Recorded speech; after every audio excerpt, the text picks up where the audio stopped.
Shalom, berakar dalam firman hari yang ke-343. Kita akan membaca dari kitab Efesus pasal 4-6. Mari kita berdoa.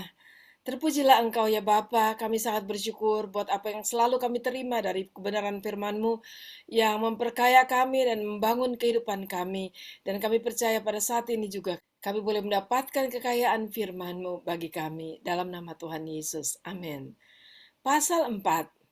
Sebab itu aku menasihatkan kamu, aku orang yang dipenjarakan karena Tuhan, supaya hidupmu sebagai orang-orang yang telah dipanggil berpadanan dengan panggilan itu. Hendaklah kamu selalu rendah hati, lemah lembut, dan sabar. Tunjukkanlah kasihmu dalam hal saling membantu. Dan berusahalah memelihara kesatuan roh oleh ikatan damai sejahtera.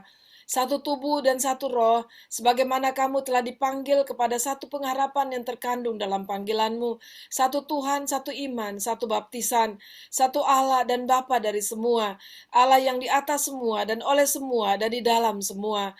Tetapi kepada kita masing-masing telah dianugerahkan kasih karunia menurut ukuran pemberian Kristus. Itulah sebabnya kata Nas, tatkala ia naik ke tempat tinggi, ia membawa tawanan-tawanan, ia memberikan pemberian-pemberian kepada manusia. Bukankah ia telah naik berarti bahwa ia juga telah turun ke bagian bumi yang paling bawah? Ia yang telah turun, ia juga yang telah naik jauh lebih tinggi daripada semua langit untuk memenuhkan segala sesuatu. Dan ialah yang memberikan baik rasul-rasul maupun nabi-nabi, baik pemberita-pemberita Injil maupun gembala-gembala dan pengajar-pengajar, untuk memperlengkapi orang-orang kudus bagi pekerjaan pelayanan, bagi pembangunan tubuh Kristus, sampai kita semua telah mencapai kesatuan iman dan pengetahuan yang benar tentang anak Allah, kedewasaan penuh dan tingkat pertumbuhan yang sesuai dengan kepenuhan Kristus, sehingga kita bukan lagi anak-anak yang diombang-ambingkan oleh rupa-rupa angin pengajaran, oleh permainan palsu manusia dalam kelicikan mereka yang menyesatkan, tetapi dengan teguh berpegang kepada kebenaran, di dalam kasih kita bertumbuh di dalam segala hal ke arah Dia, Kristus yang adalah kepala. Daripadanya lah seluruh tubuh yang rapi tersusun dan diikat menjadi satu oleh pelayanan semua bagiannya, sesuai dengan kadar pekerjaan tiap-tiap anggota, menerima pertumbuhannya dan membangun dirinya dalam kasih. Sebab itu kukatakan dan kutegaskan ini kepadamu di dalam Tuhan. Jangan hidup lagi sama seperti orang-orang yang tidak mengenal Allah, dengan pikirannya yang sia-sia dan pengertiannya yang gelap, jauh dari hidup persekutuan dengan Allah, karena kebodohan yang ada di dalam mereka dan karena kedegilan hati mereka. Perasaan mereka telah tumpul sehingga mereka menyerahkan diri kepada hawa nafsu dan mengerjakan dengan serakah segala macam kecemaran. Tetapi kamu bukan demikian. Kamu telah belajar mengenal Kristus. Karena kamu telah mendengar tentang Dia dan menerima pengajaran di dalam Dia menurut kebenaran yang nyata dalam Yesus, yaitu bahwa kamu berhubung dengan kehidupan kamu yang dahulu harus menanggalkan manusia lama yang menemui kebinasaannya oleh nafsunya yang menyesatkan, supaya kamu dibaharui di dalam roh dan pikiranmu, dan mengenakan manusia baru yang telah diciptakan menurut kehendak Allah di dalam kebenaran dan kekudusan yang sesungguhnya. Karena itu buanglah dusta dan berkatalah benar seorang kepada yang lain, karena kita adalah sesama anggota. Apabila kamu menjadi marah, janganlah kamu berbuat dosa. Janganlah matahari terbenam sebelum padam amarahmu, dan janganlah beri kesempatan kepada iblis. Orang yang mencuri, janganlah ia mencuri lagi, tetapi baiklah ia bekerja keras dan melakukan pekerjaan yang baik dengan tangannya sendiri, supaya ia dapat membagikan sesuatu kepada orang yang berkekurangan. Janganlah ada perkataan kotor keluar dari mulutmu, tetapi pakailah perkataan yang baik untuk membangun di mana perlu, supaya mereka yang mendengarnya beroleh kasih karunia. Dan janganlah kamu mendukakan Roh Kudus Allah yang telah memeteraikan kamu menjelang hari penyelamatan. Segala kepahitan, kegeraman, kemarahan, pertikaian, dan fitnah hendaklah dibuang dari antara kamu. Demikian pula segala kejahatan. Tetapi hendaklah kamu ramah seorang terhadap yang lain, penuh kasih mesra dan saling mengampuni, sebagaimana Allah di dalam Kristus telah mengampuni kamu. Pasal 5. Sebab itu jadilah penurut-penurut Allah, seperti anak-anak yang kekasih, dan hiduplah di dalam kasih, sebagaimana Kristus Yesus telah mengasihi kamu, dan telah menyerahkan dirinya untuk kita sebagai persembahan dan korban yang harum bagi Allah. Tetapi percabulan dan rupa-rupa kecemaran atau keserakahan disebut saja pun jangan di antara kamu, sebagaimana sepatutnya bagi orang-orang kudus. Demikian juga perkataan yang kotor, yang kosong, atau yang sembrono, karena hal-hal ini tidak pantas, tetapi sebaliknya ucapkanlah syukur. Karena ingatlah ini baik-baik, tidak ada orang sundal, orang cemar, atau orang serakah, artinya penyembah berhala yang mendapat bagian di dalam kerajaan Kristus dan Allah. Janganlah kamu disesatkan orang dengan kata-kata yang hampa, karena hal-hal yang demikian mendatangkan murka Allah atas orang-orang durhaka.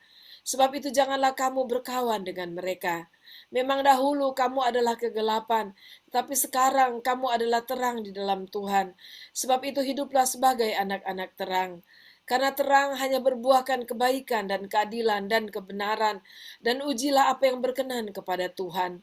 Janganlah turut mengambil bagian dalam perbuatan-perbuatan kegelapan yang tidak berbuahkan apa-apa, tetapi sebaliknya telanjangilah perbuatan-perbuatan itu, sebab menyebutkan saja pun apa yang dibuat oleh mereka di tempat-tempat yang tersembunyi telah memalukan. Tetapi segala sesuatu yang sudah ditelanjangi oleh terang itu menjadi nampak, sebab semua yang nampak adalah terang. Itulah sebabnya dikatakan, bangunlah hai kamu yang tidur dan bangkitlah dari antara orang mati, dan Kristus akan bercahaya atas kamu. Karena itu perhatikanlah dengan saksama bagaimana kamu hidup. Janganlah seperti orang bebal, tetapi seperti orang arif. Dan pergunakanlah waktu yang ada, karena hari-hari ini adalah jahat. Sebab itu janganlah kamu bodoh, tetapi usahakanlah supaya kamu mengerti kehendak Tuhan. Dan janganlah kamu mabuk oleh anggur, karena anggur menimbulkan hawa nafsu, tetapi hendaklah kamu penuh dengan roh. Dan berkata-katalah seorang kepada yang lain dalam mazmur, kidung puji-pujian dan nyanyian rohani. Bernyanyi dan bersoraklah bagi Tuhan dengan segenap hati. Ucaplah syukur senantiasa atas segala sesuatu dalam nama Tuhan kita Yesus Kristus kepada Allah dan Bapa kita, dan rendahkanlah dirimu seorang kepada yang lain di dalam takut akan Kristus. Hai istri, tunduklah kepada suamimu seperti kepada Tuhan, karena suami adalah kepala istri sama seperti Kristus adalah kepala jemaat. Dialah yang menyelamatkan tubuh.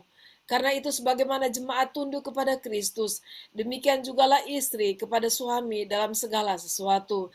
Hai suami, kasihilah istrimu sebagaimana Kristus telah mengasihi jemaat dan telah menyerahkan dirinya baginya, untuk menguduskannya sesudah ia menyucikannya dengan memandikannya dengan air dan firman, supaya dengan demikian ia menempatkan jemaat di hadapan dirinya dengan cemerlang tanpa cacat atau kerut atau yang serupa itu, tetapi supaya jemaat kudus dan tidak bercela. Demikian juga suami harus mengasihi istrinya sama seperti tubuhnya sendiri. Siapa yang mengasihi istrinya mengasihi dirinya sendiri. Sebab tidak pernah orang membenci tubuhnya sendiri, tetapi mengasuhnya dan merawatinya, sama seperti Kristus terhadap jemaat, karena kita adalah anggota tubuhnya. Sebab itu laki-laki akan meninggalkan ayahnya dan ibunya dan bersatu dengan istrinya, sehingga keduanya itu menjadi satu daging. Rahasia ini benar, tetapi yang aku maksudkan ialah hubungan Kristus dan jemaat. Bagaimanapun juga bagi kamu masing-masing berlaku, kasihilah istrimu seperti dirimu sendiri, dan istri hendaklah menghormati suaminya. Pasal 6. Hai anak-anak, taatilah orang tuamu di dalam Tuhan, karena haruslah demikian. Hormatilah ayahmu dan ibumu, ini adalah suatu perintah yang penting, seperti yang nyata dari janji ini, supaya kamu berbahagia dan panjang umurmu di bumi. Dan kamu bapak-bapak janganlah bangkitkan amarah di dalam hati anak-anakmu, tetapi didiklah mereka di dalam ajaran dan nasihat Tuhan. Hai hamba-hamba, taatilah Tuhanmu yang di dunia dengan takut dan gentar, dan dengan tulus hati, sama seperti kamu taat kepada Kristus. Jangan hanya di hadapan mereka saja untuk menyenangkan hati orang, tetapi sebagai hamba-hamba Kristus yang dengan segenap hati melakukan kehendak Allah, dan yang dengan rela menjalankan pelayanannya seperti orang-orang yang melayani Tuhan dan bukan manusia. Kamu tahu bahwa setiap orang, baik hamba maupun orang merdeka, kalau ia telah berbuat sesuatu yang baik, ia akan menerima balasannya dari Tuhan. Dan kamu tuan-tuan, perbuatlah demikian juga terhadap mereka, dan jauhkanlah ancaman. Ingatlah bahwa Tuhan mereka dan Tuhan kamu ada di surga, dan ia tidak memandang muka. Akhirnya hendaklah kamu kuat di dalam Tuhan, di dalam kekuatan kuasanya. Kenakanlah seluruh perlengkapan senjata Allah, supaya kamu dapat bertahan melawan tipu muslihat iblis. Karena perjuangan kita bukanlah melawan darah dan daging, tetapi melawan pemerintah-pemerintah, melawan penguasa-penguasa, melawan penghulu-penghulu dunia yang gelap ini, melawan roh-roh jahat di udara. Sebab itu ambillah seluruh perlengkapan senjata Allah, supaya kamu dapat mengadakan perlawanan pada hari yang jahat itu dan tetap berdiri sesudah kamu menyelesaikan segala sesuatu. Jadi berdirilah tegap, berikat pinggangkan kebenaran dan berbaju sirahkan keadilan. Kakimu berkasutkan kerelaan untuk memberitakan Injil damai sejahtera. Dalam segala keadaan pergunakanlah perisai iman, sebab dengan perisai itu kamu akan dapat memadamkan semua panah api dari si jahat. Dan terimalah ketopong keselamatan dan pedang roh, yaitu firman Allah, dalam segala doa dan permohonan. Berdoalah setiap waktu di dalam roh dan berjaga-jagalah di dalam doamu itu dengan permohonan yang tak putus-putusnya untuk segala orang kudus. Juga untuk aku, supaya kepadaku, jika aku membuka mulutku, dikaruniakan perkataan yang benar, agar dengan keberanian aku memberitakan rahasia Injil yang kulayani sebagai utusan yang dipenjarakan. Berdoalah supaya dengan keberanian aku menyatakannya, sebagaimana seharusnya aku berbicara, supaya kamu juga mengetahui keadaan dan hal ihwalku dari Tikhikus, saudara kita yang kekasih dan pelayan yang setia di dalam Tuhan, akan memberitahukan semuanya kepadamu. Dengan maksud inilah ia kusuruh kepadamu, yaitu supaya kamu tahu hal ihwal kami, dan supaya ia menghibur hatimu. Damai sejahtera dan kasih dengan iman dari Allah Bapa dan dari Tuhan Yesus Kristus menyertai sekalian saudara. Kasih karunia menyertai semua orang yang mengasihi Tuhan kita Yesus Kristus dengan kasih yang tidak binasa. Demikianlah pembacaan dan pendengaran firman Tuhan kita pada saat ini. Nasihat-nasihat Rasul Paulus yang luar biasa yang membangun gereja Tuhan, umat Tuhan. Dan baiklah kita semua boleh dibangun di dalamnya. Rasul Paulus menasihatkan kita bukan hanya kita menjadi kuat di dalam Tuhan, tetapi kita menjadi pemenang-pemenang iman di dalam Dia. Puji Tuhan, mari kita berdoa. Terima kasih Tuhan, kami bersyukur kepada Engkau dan kami percaya bahwa pada saat kami hidup dalam kebenaran firman Tuhan, bagian dari Engkau Tuhan berikan kepada kami itu kekuatan dari Engkau, tuntunan Tuhan dan segala apa yang kami perlukan untuk kami dapat diperlengkapi untuk hidup bagi Engkau. Sehingga kami dapat sungguh-sungguh mengalami kuasa Tuhan yang menuntun kami kepada kemenangan di dalam nama Tuhan Yesus. Haleluya. Terima kasih Tuhan. Haleluya. Amin. Puji Tuhan, Tuhan Yesus memberkati. Sampai jumpa besok.